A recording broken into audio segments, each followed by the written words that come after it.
Hey there, as a movement professional who I respect a lot, I wanted to get your thoughts on something I've been kind of playing with and experimenting with and see if you have similar observations and or other insight.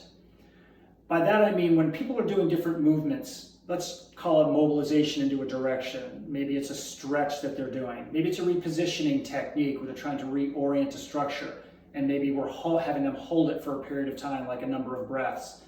One thing I've been playing with is a concept that I call turn, unturn, and return. And by that I mean basically any movement is turning and rotation of some kind. Even if we think we're moving planarly, obviously there's rotational elements that's turning us into a direction. So let's just say it's a step back, like a retro step. So as I take a step back into this direction, my body orients towards this side, I'll get a little bit of tightness. I'll hit a resistance, a barrier of some sort right about here. I can go a lot further and hold my system into that direction. But as I go to my first sense of any resistance of any kind, I pause there. So I've turned into this direction. I keep my airflow in and out of my nose, smooth and easy, not thinking about the particular elements of the breath, but just in and out of the nose. And then I stay there for about 6 seconds.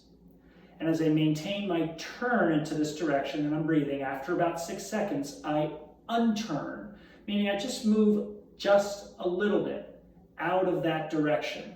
I'm not returning back to anything in particular that's what we call neutral or anything like that. I'm actually just taking myself out of here, actively unturning it, and I stay in this position for about 6 seconds. Again, moving my air in and out of my nose. After about 6 seconds, I return or I return back into the direction that I originally was going. And as you can see, I'm now not hitting a resistance until about here. And then I'll typically do 2 or 3 sets of this. So as I hit my next sense of resistance, just a little bit, I stay there for a count of about 6, moving my air in and out of my nose, tongue resting on the roof of the mouth.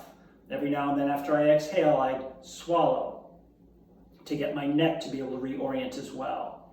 After about 6 seconds, I unturn back out of it. I'm not going to come up nearly as high now because I'm starting from a different position. Hold this position for about 6 seconds, keeping my airflow going.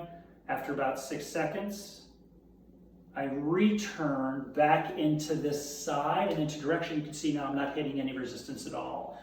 And as I slowly and smoothly come out of that position, if I go back now to reassess myself, I'm just moving freely and easily into that direction. Obviously, both sides matter. Obviously, it's dependent upon the activity you're doing.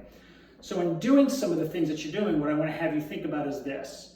You are turning into a direction, creating a flow. The layers of tissue, all the connective tissue and contractile tissue, all the fluid dynamics are moving into that direction that you moved it towards. And then they start to get a little bit stuck because you hit a barrier. And as you sustain that, the tissue all then begins to kind of slowly orient in that direction, but the fluid and the structures can't move any further because of that barrier. As you unturn by backing out a little bit, that allows the general orientation to continue in that direction, and the fluids now have space to move into.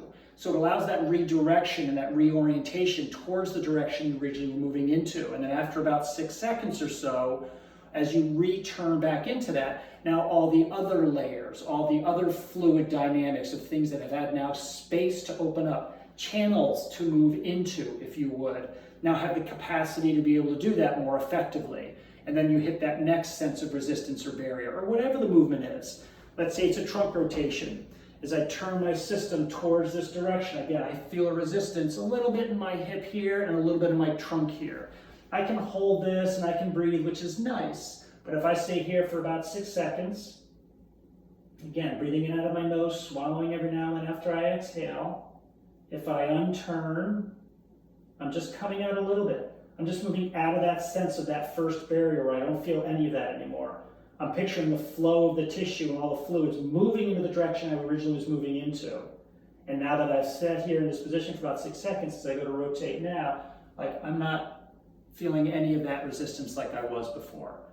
So again, this is something I want to have you play with on your own, and I'd love any thoughts or any insights you have as you play with this on your own and or with your clients. Turn, unturn, return. Cheers.